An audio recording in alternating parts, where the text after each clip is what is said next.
Hello बच्चों, welcome to my YouTube channel Aranya biology classes. आज हम लोग फिर जो है कुछ इंपॉर्टेंट क्वेश्चन को क्या करेंगे, डील करेंगे। ठीक है, तो बिना देरी किए स्टार्ट करते हैं हम लोग। तो आज का जो क्वेश्चन है वह फर्स्ट क्वेश्चन ये कहता है कि which one of the following is colourless plastid.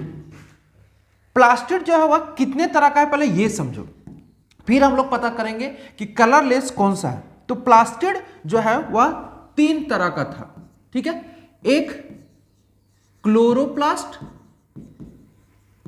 एक क्रोमोप्लास्ट और एक प्लास्ट था ल्यूकोप्लास्ट। ये 3 प्लास्ट था। ठीक है, ये तीनों में से ये जो है वह ग्रीन कलर का अपीयरेंस दे रहा था, ये रेड ब्लू वगैरह अपीयरेंस दे रहा था, ये ग्रीन, ये रेड ब्लू ऑरेंज अपीयरेंस दे रहा है। और ये जो है ये क्लोरोप्लास्ट जो है वह कोई कलर नहीं देता है या कलरलेस है। तो फिर इसका काम क्या है, तो कलरलेस प्लास्टिड है और इसका जो काम है वह फूड को स्टोर करता है। फूड स्टोरेज में इसका क्या है, काम है। तो क्या क्या फूड स्टोर करता है, तो फूड स्टोरेज में इसका जो काम है वह आपका फूड स्टोर करेगा स्टार्च, फिर स्टोर करेगा प्रोटीन और फिर स्टोर करेगा ऑयल एंड फैट। ठीक है, तो ये बात आपको पता होनी चाहिए कि प्लास्टिड 3 तरह का, क्लोरोप्लास्ट, क्रोमोप्लास्ट, ल्यूकोप्लास्ट, ये सब दोनों कलर देता है। ये कलरलेस है, कोई कलर नहीं देता है। ये फूड को स्टोर करता है जिसमें से स्टार्च, प्रोटीन और ऑयल एंड फैट को स्टोर करता है। तो इसका आंसर क्या हो जाएगा, कलरलेस प्लास्टिड। तो कलरलेस प्लास्टिड क्या है, तो आपका ल्यूकोप्लास्ट है। नेक्स्ट क्वेश्चन बोलता है कि which one is not a type of chromosome. इतना में से कौन सा क्रोमोजोम का टाइप नहीं है। तो पहले हम लोग समझ लेते हैं कि क्रोमोजोम का टाइप क्या क्या है, फिर हम लोग समझेंगे कि कौन सा टाइप नहीं है। जैसे एक क्रोमोजोम जिसका बीच में हिस्सा सेंट्रोमियर कहलाता है, ये एक क्रोमेटिड और ये दूसरा क्रोमेटिड। ठीक है, ये हिस्सा सेंट्रोमियर कहलाया, सेंट्रोमियर। ठीक है, अब यहां पे देखो कि ये सेंट्रोमियर, ये क्रोमोजोम है जिसमें सेंट्रोमियर सेंटर में है। तो सेंट्रोमियर जब सेंटर में है तो इस क्रोमोजोम का नाम है मेटासेंट्रिक। क्या नाम है, मेटासेंट्रिक। दूसरा क्रोमोजोम जिसमें सेंट्रोमियर थोड़ा सा सेंटर से कहां चला गया है, ऊपर की तरफ चला गया है। ठीक है, सेंट्रोमियर यहां है और एक आर्म, क्रोमेटिड का एक आर्म छोटा और एक आर्म बड़ा, इधर वाला छोटा इधर वाला बड़ा। इस तरह के क्रोमोजोम को हम सब मेटासेंट्रिक बोलते हैं। सब मेटासेंट्रिक बोलते हैं। नेक्स्ट क्रोमोजोम जो है उसमें सेंट्रोमियर थोड़ा और एकदम टिप तक चला गया है, इंड तक चला गया है, और जो इसका एक आर्म जो कि बहुत बड़ा है। ठीक है, इस तरह के आपका जो सेंट्रोमियर है उसका नाम है एक्रोसेंट्रिक क्रोमोजोम। सॉरी, क्या बोले कि इस तरह का क्रोमोजोम का नाम है एक्रोसेंट्रिक क्रोमोजोम, एक्रोसेंट्रिक। लास्ट का जो क्रोमोजोम बचा, लास्ट का एकदम इंड में बचा है, एकदम इंड है, और इस प्रकार से ये क्रोमोजोम जो है वह क्या कहलाएगा, ये क्रोमोजोम कहलाएगा टेलोसेंट्रिक।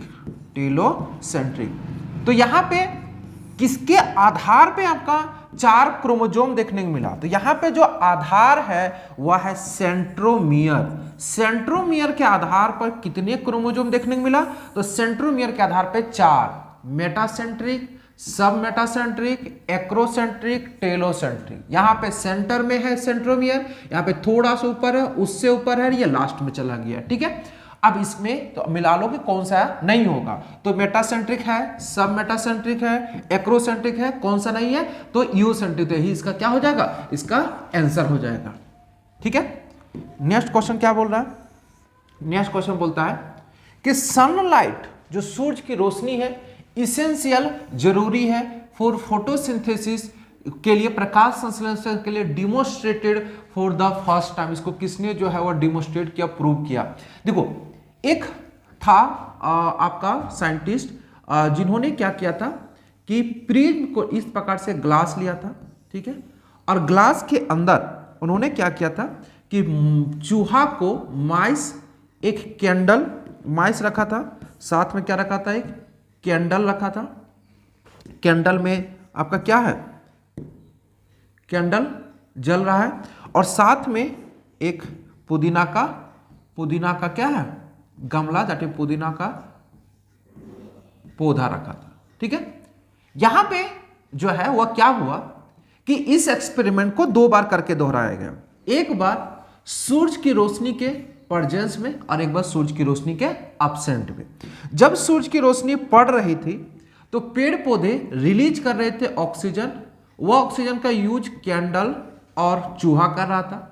बदले में यहां से क्या निकल रहा था, तो यहां से वह कार्बन डाइऑक्साइड इसके द्वारा निकल रहा था और कैंडल के द्वारा, और दोनों का यूज जो निकला वह कौन यूज किया, पेड़ पौधा यूज किया।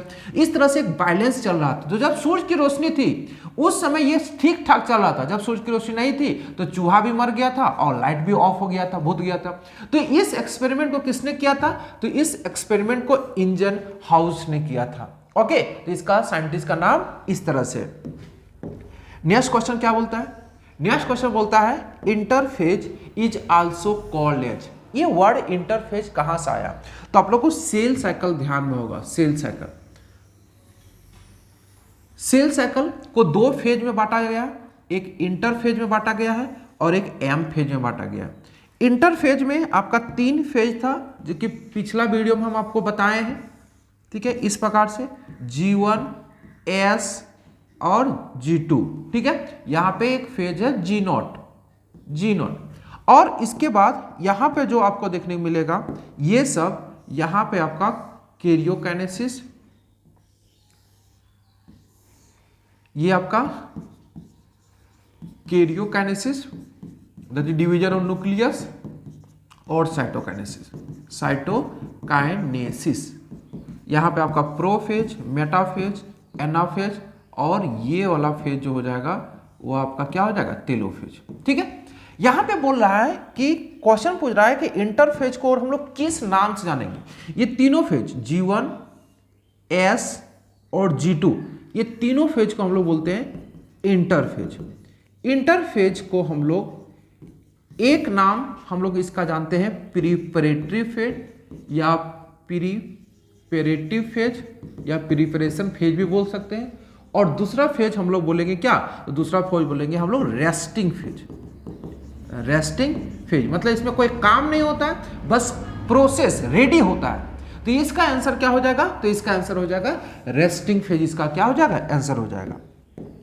नेक्स्ट क्वेश्चन बोलता है कि इन अ प्रोटीन, किसी प्रोटीन में एन टर्मिनल एमिनो एसिड क्या है, first amino acid, second amino acid. देखो अमीनो एसिड के बारे में आप लोग को पता होगा कि अमीनो एसिड में एक ग्रुप एमिनो ग्रुप होता है, एक कार्बन और एक कार्बोक्सिलिक ग्रुप होता है, एक हाइड्रोजन होता है और एक आर ग्रुप होता है। ओके, एक पहला अमीनो एसिड है जिसमें पहला अमीनो ग्रुप है और दूसरा कार्बोक्सिलिक ग्रुप है।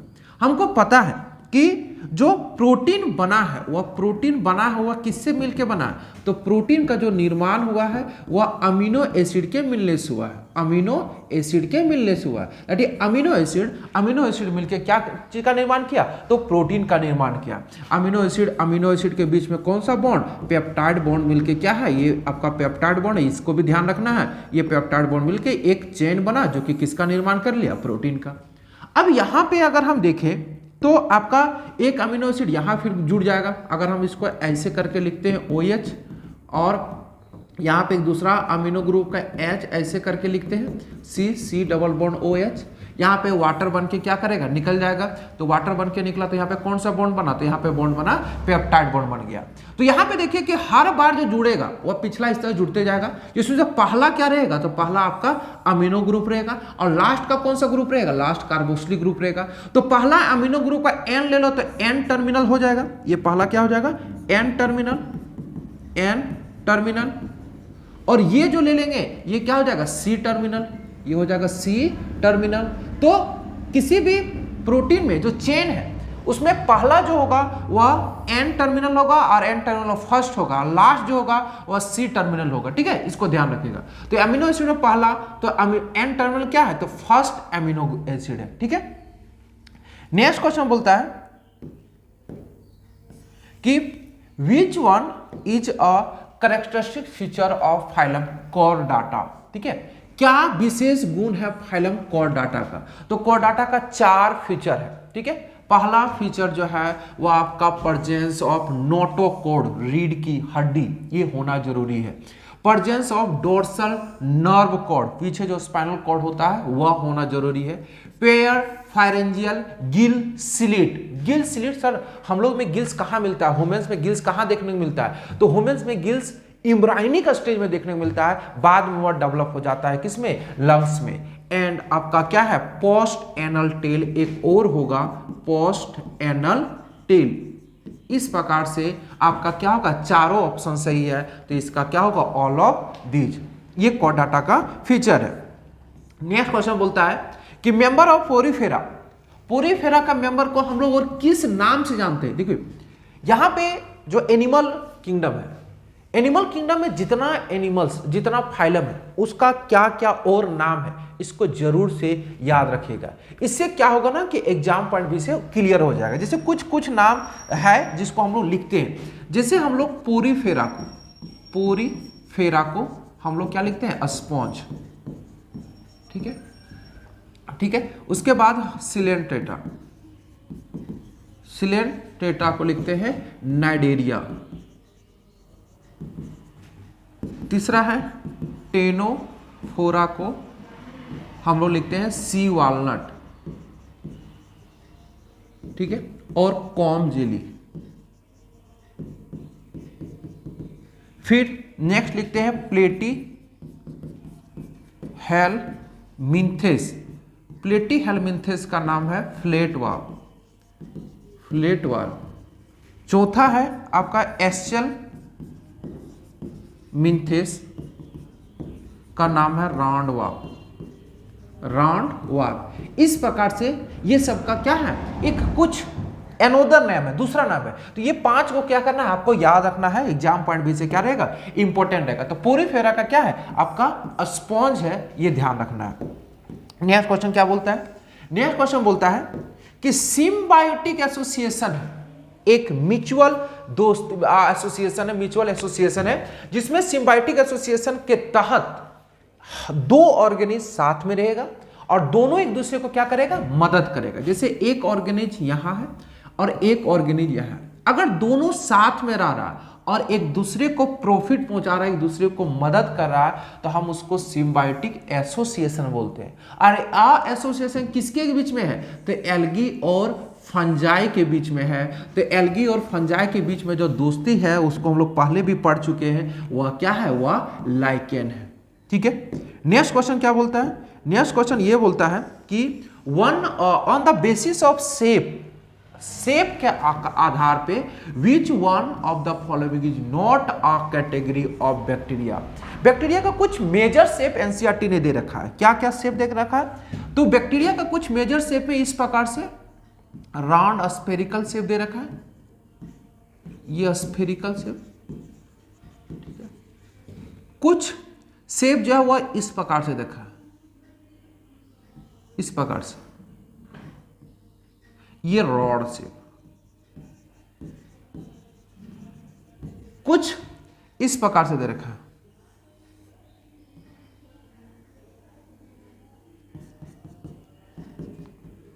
ये स्पाइरल।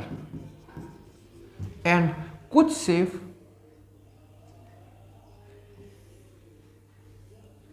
इस तरह से कॉमा। इसका कुछ बायोलॉजिकल नेम भी है। इसको स्फेरिकल को कोकाई बोलते हैं, इसको बेसिलाई बोलते हैं, इसको स्पाइरुला बोलते हैं और इसको विब्रियो बोलते हैं।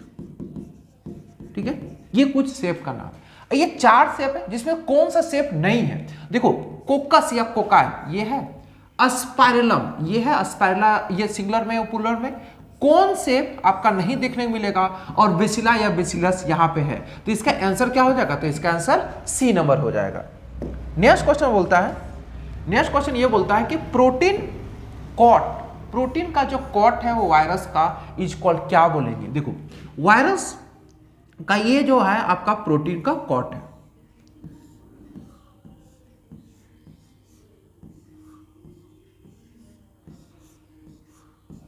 ठीक है, ये प्रोटीन का कोट है जिसमें यहाँ पे क्या है, तो जिसमें यहाँ पे इसका जेनेटिक मटेरियल है। जेनेटिक मटेरियल क्या है, तो जेनेटिक मटेरियल होगा आइदर मतलब या तो डीएनए और आरएनए, या तो डीएनए होगा या तो आरएनए, ये जेनेटिक मटेरियल है। अब रह गया बात ये हिस्सा किससे बना है, तो ये हिस्सा प्रोटीन से बना है और प्रोटीन पार्ट का नाम है कैप्सिड। क्या नाम है, कैप्सिड। ठीक है, इसको ध्यान रखना। कुछ और वायरस है जिसमें जो कैप्सिड का यूनिट होता है, ये यूनिट को याद रखना, यूनिट का नाम है कैप्सोमियर। कैप्सोमियर जैसे टोबैको मोजाइक वायरस का कैप्सोमियर, ये इसके लिए नहीं होगा। तो इसका आंसर क्या हो जाएगा, तो इसका आंसर हो जाएगा D number, that is capsid. Next question क्या बोलता है, नेक्स्ट क्वेश्चन बोलता है फ्यूजन ऑफ टू न्यूक्लियाई, दो आपस में न्यूक्लियाई क्या कर रहा है, फ्यूज कर रहा है। तो न्यूक्लियाई देखो, फ्यूजन तो बहुत कुछ होता है।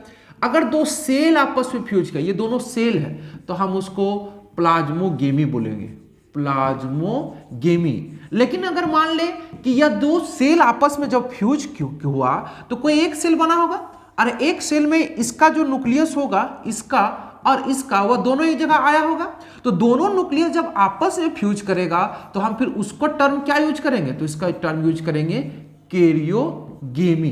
क्या टर्म यूज करेंगे, कैरियोगेमी। कैरियो का मतलब न्यूक्लियस, गेमी का मतलब फ्यूजन। अब यहां पे ध्यान रखना, इसी को अगर रिवर्स उल्टा कर दिया जाए, तो उल्टा कर दिया जाए तो क्या होगा कि एक सेल डिवाइड होकर दो सेल बना, तो डिवाइड होके बना, तो डिवीजन के लिए हम लोग यूज क्या करते हैं, तो साइटोकाइनेसिस, साइटोकाइनेसिस डिवीजन के लिए। और अगर न्यूक्लियस का डिवीजन हो रहा है, यहां पे न्यूक्लियस डिवाइड करके दो में जा रहा है, तो हम इसको कैरियोकाइनेसिस, कैरियोकाइनेसिस। ठीक है, तो इसको ध्यान रखना। तो फ्यूजन ऑफ टू न्यूक्लियस, तो क्या बोलेंगे, दो न्यूक्लियाई हो रहा है, तो कैरियोगेमी इसका क्या होगा, फ्यूजन, इसका आंसर होगा। नेक्स्ट क्वेश्चन क्या बोलता है, नेक्स्ट क्वेश्चन बोलता है कि natural system of classification is given by, natural system बोल रहा है। तो यहां पे देखो कि आप लोग चैप्टर 3 में पढ़े होंगे, 3 क्लासिफिकेशन सिस्टम पढ़े होंगे। पहला पढ़े होंगे आर्टिफिशियल क्लासिफिकेशन सिस्टम, फिर दूसरा पढ़े होंगे आपका natural classification system, natural classification system, और तीसरा पढ़े होंगे phylogenetic classification system, phylogenetic classification system. 3 ठो पढ़े होंगे। ठीक है, तीनों से क्वेश्चन क्या क्या एग्जाम में आता है हम उसको डील कर दे एकदम। देखो ये क्वेश्चन तो बहुत कम आता है क्योंकि ये नॉर्मल है, इसको देने वाला साइंटिस्ट है कैरोलस लिन्नाइयस। ठीक है, ये साइंटिस्ट है। नेचुरल क्लासिफिकेशन सिस्टम से क्वेश्चन बार बार रिपीट करता है। यह किस पे बेस्ड है, आधारित किस पे है, तो ये जो बेस्ड है ना वह नेचुरल एफिनिटी पर है। नेचुरल एफिनिटी, ये वर्ड जो है इंपॉर्टेंट है, ये वर्ड पूछ चुका है, एफिनिटी, ये नेचुरल एफिनिटी पर पहला। दूसरा, इसको साइंटिस्ट का देने, कौन दिया है इस टर्म को, तो Bentham and Hooker, Bentham and Hooker नाम का साइंटिस्ट ने इसको दिया है। और इससे एक क्वेश्चन आता है, इससे एक क्वेश्चन ये आता है कि यह जो फाइलोजेनेटिक क्लासिफिकेशन सिस्टम है किस पे आधारित है, तो ये इवोल्यूशनरी रिलेशनशिप पर, इवोल्यूशनरी रिलेशनशिप पे क्या है, ये आधारित है, रिलेशनशिप। इस प्रकार से यहां से 3 क्लासिफिकेशन सिस्टम से 3 तरीके से क्वेश्चन तुम्हारा पूछा जाता है। ये किसने दिया था, ये किसने और किस पे आधारित है, और ये किस पे आधारित है, इस तरह से क्वेश्चन देगा। तो यहां पे किसने दिया, natural system classification given by, तो बेंथम एंड हुकर ने इसको दिया था। नेक्स्ट क्वेश्चन बोलता है कि ऑल प्रोकैरियोट्स ऑर्गेनिज, जितना भी प्रोकैरियोटिक ऑर्गेनिज है they group together under the kingdom, किस किंगडम के अंतर्गत ग्रुप किया। तो देखो टोटल किंगडम कितना है, तो टोटल किंगडम अगर देखा जाए तो पहला किंगडम मोनेरा, दूसरा किंगडम प्रोटिस्टा, तीसरा किंगडम फंजाई, चौथा प्लांटे और पांचवा एनिमेलिया। ये 5 किंगडम है एनिमेलिया, जिसमें से 5 किंगडम में आपको क्या बोल रहा है कि मोनेरा के बारे में पूछ रहा है। तो हम लोग इसको कोरिलेट करते हैं कि कौन कौन क्या है किसमें। तो मोनेरा में जो प्रेजेंट रहेगा वह सभी प्रोकैरियोट्स रहेगा, प्रोकैरियोट्स, और सभी प्रोकैरियोट्स क्या रहेगा, यूनिसेलुलर रहेगा। इसके अंतर्गत आने वाला सभी जीव क्या रहेगा, बैक्टीरिया रहेगा। ये 3 पॉइंट याद रखना है। क्या क्या याद रखना है कि प्रोकैरियोट्स के अंतर्गत, मोनेरा के अंतर्गत प्रोकैरियोट्स आएगा, उसमें यूनिसेलुलर बैक्टीरिया पाया जाएगा। बाकी यहां पे देखो कि प्रोटिस्टा से लेकर एकदम एनिमेलिया तक सभी का सभी आपका क्या है, यूकैरियोट्स है, यूकैरियोट्स है। यूकैरियोट्स है, लेकिन यहां पे ये ध्यान रखना है कि प्रोटिस्टा के अंतर्गत यूनिसेलुलर यूकैरियोट्स है, यूनिसेलुलर है। इधर से आपका मल्टीसेलुलर मिल जाएगा, यहां से यहां तक मल्टीसेलुलर, उसके बाद ये आपका हेट्रोट्रोपिक होगा, हेट्रोट्रोपिक, अपना खाना खुद नहीं बनाएगा। ये ऑटोट्रोपिक होगा, ऑटोट्रोपिक होगा। और एनिमल्स के बारे में तो आपको पता ही होगा कि ये क्या हेट्रोट्रोपिक ही है, ठीक है। तो इस प्रकार से आपका याद रखना पड़ेगा कि कौन कैसे रिलेट करता है।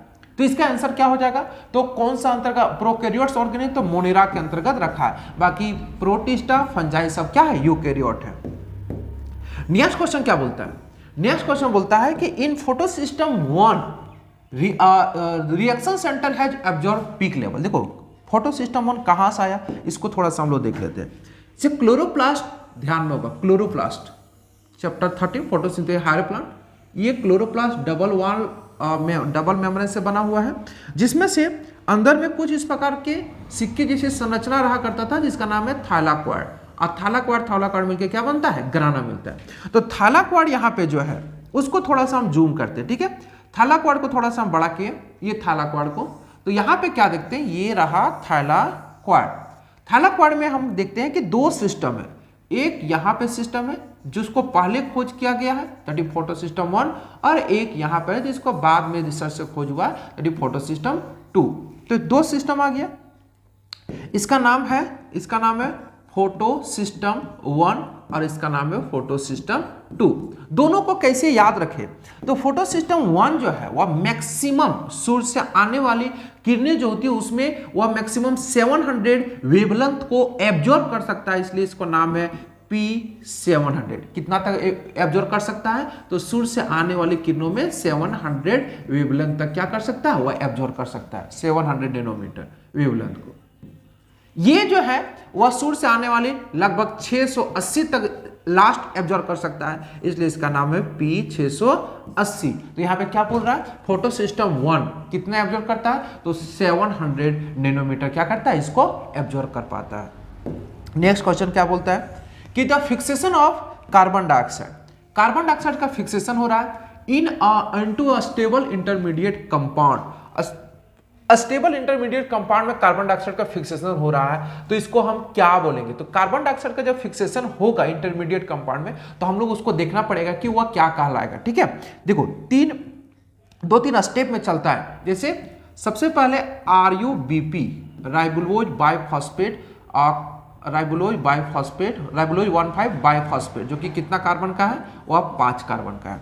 यह जब बाइंड करता है किसके साथ, तो यह जब बाइंड करता है कार्बन डाइऑक्साइड प्लस वाटर के साथ, तो यहाँ पे यह 3 कार्बन का 2 मॉलिक्यूल्स बनाता है। तो 3 कार्बन का एक मॉलिक्यूल्स का नाम है 3PGA, फॉस्फोग्लिसिक एसिड, और चूंकि वह 2 बन जाता है तो यहाँ पे कितना कार्बन रहता है, 6 कार्बन, 5 कार्बन और एक ये कार्बन, कितना हो गया, 6 कार्बन। यह प्रोसेस में कार्बन डाइऑक्साइड जो फिक्स हुआ है, तो कार्बन डाइऑक्साइड जो फिक्स हुआ है उसका नाम है कार्बोक्सिलेशन। ये पहला प्रोसेस हुआ, ठीक है। दूसरा बार क्या होता है कि ये क्या हो जाता है, ये आपका रिड्यूस हो जाता है। ये दूसरा स्टेप में क्या हो जाता है, रिड्यूस हो जाता है। और जब दूसरा स्टेप में रिड्यूस हो जाता है तो ट्रायोज फॉस्फेट बनता है, ट्रायोज फॉस्फेट, ठीक है। और यहां पर एक कार्बन छोड़ रख देता है और फिर से यह कहां चला जाता है, रीजनरेशन में चला जाता है, रीजनरेशन में। तो यहां पे ये हो गया रीजनरेशन। ये तो ये कितना स्टेप, ये तीसरा स्टेप, ये आपका दूसरा स्टेप और ये पहला स्टेप। क्या पूछ रहा है कि the fixation of carbon dioxide into a stable intermediate compound, तो हम उसको क्या बोलेंगे, तो कार्बन डाइऑक्साइड को जो फिक्स किया जाता है इंटरमीडिएट स्टेबल कंपाउंड, तो उसका आंसर क्या होगा, तो इसका आंसर होगा आपका कार्बोक्सिलेशन। यहीं पर कार्बन डाइऑक्साइड क्या किया गया है, फिक्स किया गया है, तो इसका आंसर ये होगा। नेक्स्ट क्वेश्चन क्या बोलता है? नेक्स्ट क्वेश्चन बोलता है कि द मोटाइल बैक्टीरिया, मोटाइल का मतलब गतिशील बैक्टीरिया, ई are able to move by. देखो बैक्टीरिया का डायग्राम हम लोग देखते हैं, बैक्टीरिया का, बैक्टीरिया में देखते हैं तो बैक्टीरिया के बाहर एक मोटा सा परत होता है, ठीक है। उसके बाद बैक्टीरिया में फिर क्या रहेगा कि उसके अंदर एक सेल वॉल रहता है, एंड उसके अंदर आपका प्लाज्मा मेम्ब्रेन रहता है जो इस प्रकार से अंदर की तरफ क्या होता है, फोल्डेड रहता है।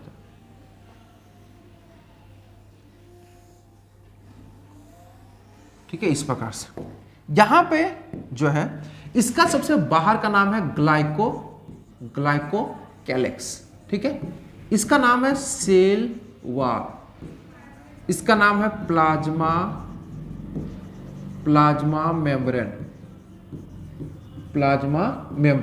अब यहां पे क्या बोलता है, इसका जो अंदर की तरफ फोल्ड है इसका नाम है मेसोजोम। यहां से ध्यान रखना कि मेसोजोम बैक्टीरिया का क्या होता है, कैरेक्टरिस्टिक्स फीचर होता है, कैरेक्टरिस्टिक फीचर होता है। अब यहां पे ये मोटाइल है या नॉन मोटाइल, तो अगर बोले मोटाइल है तो इसके पास क्या रहेगा, इस प्रकार से फ्लेजिला रहेगा, ठीक है। क्या रहेगा, फ्लेजिला। तो क्वेश्चन पूछ रहा है कि अगर बैक्टीरिया मोटाइल है तो उसके पास क्या रहेगा, तो इसके पास फ्लेजिला रहेगा। एक दो क्वेश्चन और ध्यान रख लो जो डायग्राम बनाए, तो इसके अंदर जो जेनेटिक मटेरियल रहेगा वह नेकेड रहेगा और सर्कुलर रहेगा। ध्यान रखना क्या रहेगा, नेकेड मतलब खुला, और क्या रहेगा, और सर्कुलर रहेगा। पहला ये, इसके अंदर एक और एक्स्ट्रा क्रोमोजोमल रहता है जेनेटिक मटेरियल जिसका नाम है प्लाज्मिड। ये एक्स्ट्रा क्रोमोजोमल है, डबल मेम्ब्रेन होता है, इसका नाम क्या है, प्लाज्मिड। इसको इतना बात बैक्टीरिया से ध्यान रखना। एक और बात अगर ध्यान रख पाना है तो रख लेना, ये इसमें 70S राइबोसोम पाया जाता है, ठीक है। तो इतना कंप्लीट एक बैक्टीरिया से क्वेश्चन आ सकता है।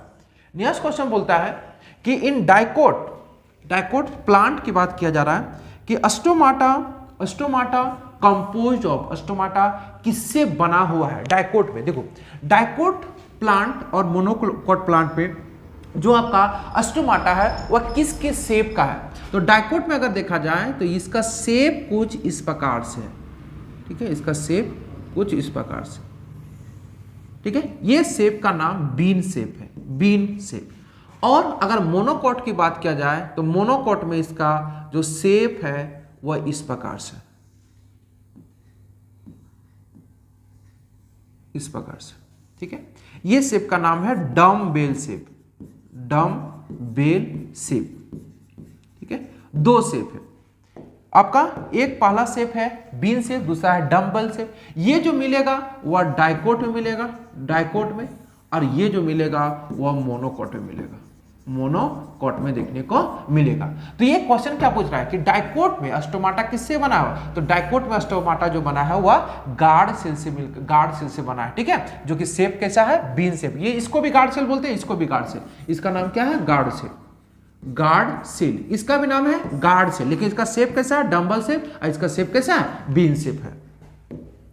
नेक्स्ट क्वेश्चन बोल रहा है कि कैम्बियम प्रेजेंट इन एक वेस्कुलर सिस्टम है। वेस्कुलर सिस्टम का मतलब समझ में आता होगा, वेस्कुलर सिस्टम का मतलब है जाइलम एंड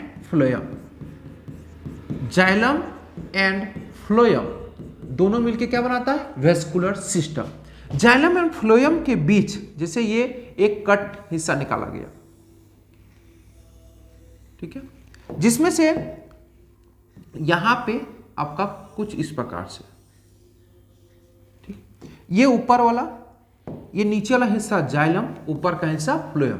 अगर ऐसा स्ट्रक्चर यहां पे प्रेजेंट है जिसका नाम है कैम्बियम, क्या नाम है, कैम्बियम, और अगर ये कैम्बियम प्रेजेंट है तो प्लांट में किस चीज में मदद करेगा प्लांट को, तो सेकेंडरी ग्रोथ। ये सेकेंडरी ग्रोथ क्या होता है प्लांट में, सेकेंडरी ग्रोथ, तो प्राइमरी ग्रोथ प्लांट का लेंथ बढ़ाता है, प्राइमरी ग्रोथ प्लांट का लेंथ बढ़ाता है, जबकि सेकेंडरी ग्रोथ प्लांट की थिकनेस यानी मोटाई को बढ़ाता है, चौड़ाई को बढ़ाने की मदद करता है। अगर किसी वेस्कुलर सिस्टम में कैम्बियम प्रेजेंट है तो हम वैसे वेस्कुलर सिस्टम को ओपन बोलेंगे। क्या बोलेंगे? Open vascular system.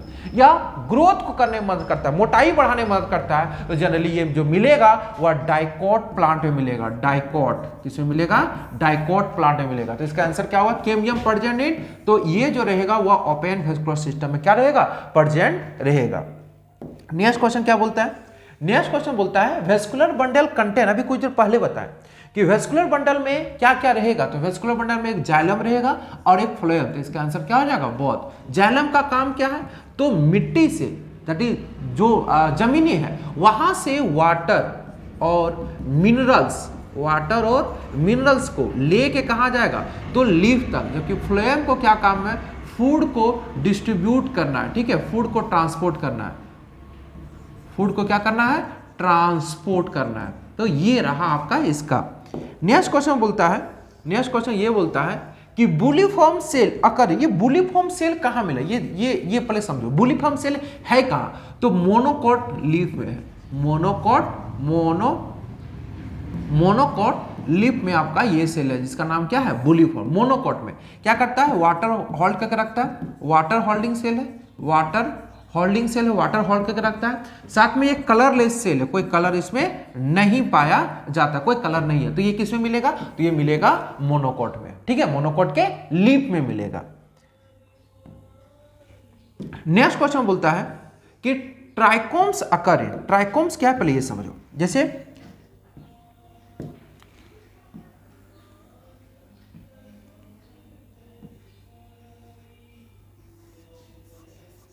ये स्टेम है, ठीक है, और ये रूट है और ये लीफ है,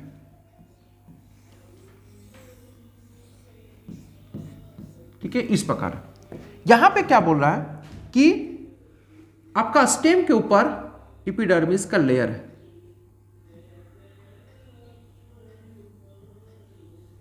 इस प्रकार से आउटर ग्रोथ है।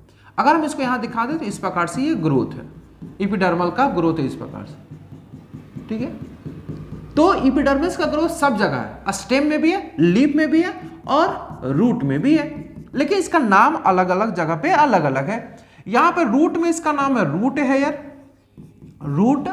हेयर, और जो स्टेम और लीफ में है इसका नाम है, दोनों का नाम ट्राइकोम्स है, जो आपका मटर बोलते हैं, टमाटर में देखने को मिलता है, रेसे टाइप में, और भिंडी वगैरह में देखने को मिलता है। तो बोलता है ट्राइकोम्स अकर इन, कहां मिलेगा? तो देखो एक स्टेम में देखने को मिला, एक स्टेम में, और एक कहां देखने को मिला? एक आपका लीफ में। तो स्टेम में देखने को मिला और लीफ में, तो इसका आंसर क्या हो जाएगा? बोथ, बी एंड सी।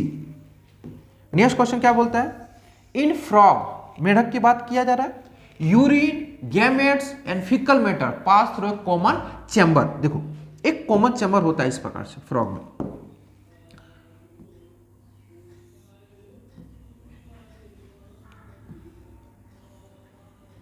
यहां पर एक थैला भी होता है जिसको यूरिनरी ब्लडर बोला जाता है, ठीक है, इस प्रकार से थैला है। यहां से तीन चीज पास होता है, ये जो ट्रैक है वह आता है इधर से अनडाइजेस्टेड फूड लेके, अनडाइजेस्टेड फूड लेके, जो खाना नहीं पचा हुआ। इसी में जो आपका एक पाइप है जो आपका किडनी से होके आता है, ये आपका मान लेते हैं कि इधर किडनी है और यहां से क्या हुआ, एक पाइप लेके आया, ये आके जोड़ता है, ठीक है, ये क्या है? ये किडनी है, ये किडनी है, यहां पे आके क्या आपका जोड़ा, ये पाइप जोड़ा। तो यहां पे अगर हम मेल फ्रॉग की बात करते हैं, मेल में, तो मेल में आपका जो है एक ही पाइप से यूरिन भी और साथ में गैमेट्स भी क्या होता है? रिलीज होता है। तो यहां पे यूरिन, गैमेट्स और undigested matter, that is ficus matter, तीनों एक ही चैम्बर से पास होता है। तो इस चैम्बर का नाम है क्लोएका, और यहां जो मिलता है इसका नाम है रेक्टम, ठीक है। तो यहां पे क्लोएका, जबकि फीमेल में क्या होता है कि फीमेल में जो है वह ये ट्रैक सिंगल होता है, और ये जो आपका ईग रेक आता है उसका अलग चैम्बर इस प्रकार से यहां पे क्या होता है? प्रेजेंट होता है। तो इसका जो मेन जो ओपनिंग है उसका नाम है क्लोएका, जो तीन चीज को पास करता है, एक यूरिन को, एक गैमेट्स को और एक अनडाइजेस्टेड फूड को। तो इसका आंसर क्या हो जाएगा? तो इसका आंसर हो जाएगा क्लोएका। नेक्स्ट क्वेश्चन क्या बोलता है?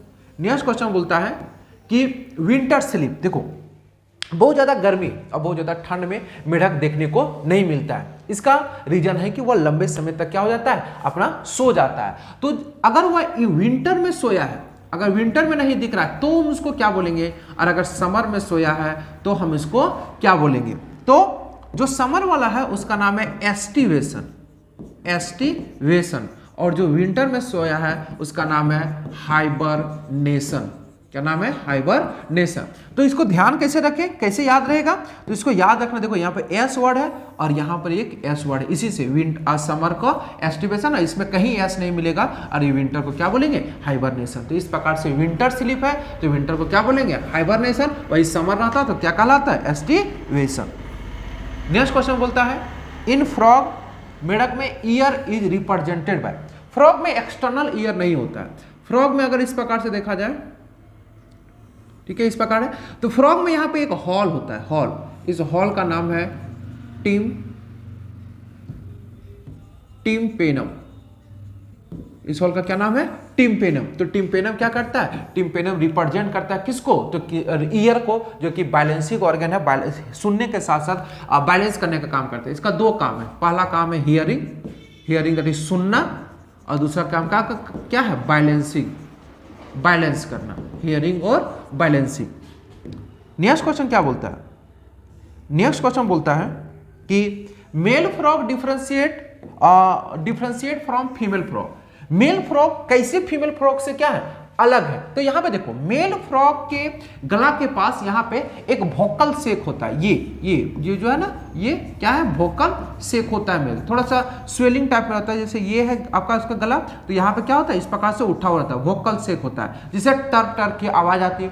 और ड्यूरिंग ब्रीडिंग सीजन फीमेल को कैच करने के लिए, पकड़ने के लिए कोपुलेटरी पेड़ होता है, फोरलिम के, आपका फोरलिम में कोपुलेटरी पेड़ होता है, कोपुलेटरी पेड़ होता है, ठीक है। कोपुलेटरी क्या होता है, पेड़, जैसे ये है, इस प्रकार से यहाँ पे क्या है, एक थोड़ा फुला हुआ स्वेलिंग जैसा हिस्सा रहता है। तो इस प्रकार से जो फुला हुआ स्वेलिंग जैसा हिस्सा है उसको कोपुलेटरी पेड़। तो मेल फ्रॉग में एक वोकल से जिससे आवाज निकलती है, और कोपुलेटरी पेड़ जिससे कैच किया जाता है फीमेल फ्रॉग को, ये दोनों जो है वह फीमेल से मेल को क्या करता है, अलग करता है। तो इसका आंसर क्या हो जाएगा, बोथ, क्योंकि कोपुलेटरी पेड़ और वोकल से दोनों होता है।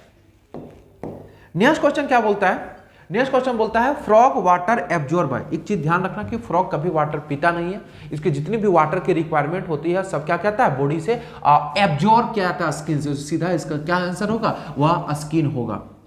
नेक्स्ट क्वेश्चन बोलता है, नेक्स्ट क्वेश्चन बोलता है कि frog skin is moist. Frog का स्किन थोड़ा सा मॉइस्ट, सूखा होता है, स्लिपरी होता है और स्मूथ होता है, थोड़ा स्लिपरी टाइप में होता है, स्मूथ क्यों, ड्यू टू किसकी वजह से, क्या ऑयल रहता है, स्मूथ स्किन नहीं, म्यूकस, म्यूकस का कोटिंग होता है, जिसकी वजह से क्या होता है, थोड़ा स्किन स्लिपरी टाइप में फील होता है।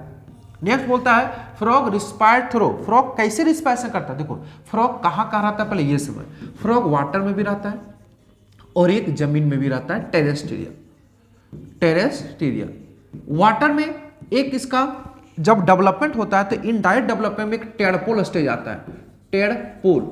इस समय वह गिल्स का यूज करता है, लेकिन जब वह अडल्ट हो जाता है, जब वह अडल्ट हो जाता है, जमीन में रहता है, तो लंग्स का यूज करता है पहला। तो एक लंग्स का यूज किया, एक गिल्स का। लेकिन अडल्ट वाला ही अगर मान ले पानी में चला जाए तो फिर वह किसका यूज करने लगता है, स्किन का। फिर एक और, जब वह इनएक्टिव रहता है, इनएक्टिव दैट इज हाइबरनेशन और हाइबरनेशन और एस्टिवेशन, हाइबरनेशन और एस्टिवेशन, उस समय भी वह किसका यूज करता है, तो उस समय भी वह यूज जो करता है वह स्किन का करता है। तो देखो स्किन से भी सांस ले लेता है, लंग से भी सांस ले लेता है और गिल से भी सांस लेता है, दैट इज ये ऑल ऑफ दीज होगा, लंग्स, स्किन, गिल्स। तो इसका आंसर क्या हो जाएगा, all of these. Next question क्या बोलता है, नेक्स्ट क्वेश्चन बोलता है कि लास्ट क्वेश्चन हो गया, इन फ्रॉग बैलेंसिंग ऑर्गन इज। किसी फ्रॉग में बैलेंस करने का काम कौन करेगा, तो हम कुछ देर पहले बताएं कि ईयर दो काम करता है, एक काम सुनना दैट इज हियरिंग, और एक काम क्या है, बैलेंसिंग दैट इज बॉडी को क्या करना है, बैलेंस करना, ठीक है, ये काम। नेक्स्ट क्वेश्चन बोलता है, तो इसका आंसर क्या हो जाएगा, इसका answer C number. In frog, in female frog how many egg are release from one a time. एक फीमेल फ्रॉग कितना गैमेट्स रिलीज करता है एक टाइम में, तो एक फीमेल फ्रॉग जो गैमेट रिलीज करता है वह लगभग 2500 से 3000 गैमेट्स रिलीज करता है। फर्टिलाइजेशन कहाँ होता है, कहाँ रिलीज करता है, देखो ब्रीडिंग सीजन फ्रॉग का जो है वो बरसात के समय होता है, बरसात के समय ही आवाज आता है टर टर की, मेल फ्रॉग फीमेल फ्रॉग को अट्रैक्ट करता है। तो मेल फ्रॉग में जो गैमेट रिलीज होता है मेल के द्वारा, तो उसमें गैमेट की संख्या मिलियंस में होती है, ठीक है। लेकिन फीमेल जो है वह उसमें जो गैमेट रिलीज होता है वह 2500 से 3000 के आसपास क्या होता है आपका गैमेट्स रिलीज होता है। कहाँ रिलीज होता है? तो वाटर में। इसका मतलब फर्टिलाइजेशन कैसा होगा? तो यहां से ध्यान रखना कि फ्रॉग में जो फर्टिलाइजेशन होगा वह एक्सटर्नल होगा, एक्सटर्नल, और साथ में जो आपका डेवलपमेंट होगा वह इनडायरेक्ट डेवलपमेंट होगा। इतना ध्यान रखना है, ठीक है। टोटल हम लोग 30 क्वेश्चन डील किए, साथ में डिटेल एक्सप्लेनेशन किए ताकि टॉपिक अच्छे से समझ में आए। अगर वीडियो आप लोग को अच्छी लगी तो लाइक कीजिएगा, चैनल को सब्सक्राइब कीजिएगा, दोस्तों को साथ शेयर कीजिएगा, ठीक है। मिलते हैं नेक्स्ट वीडियो के साथ, अभी तक इतना ही, थैंक यू।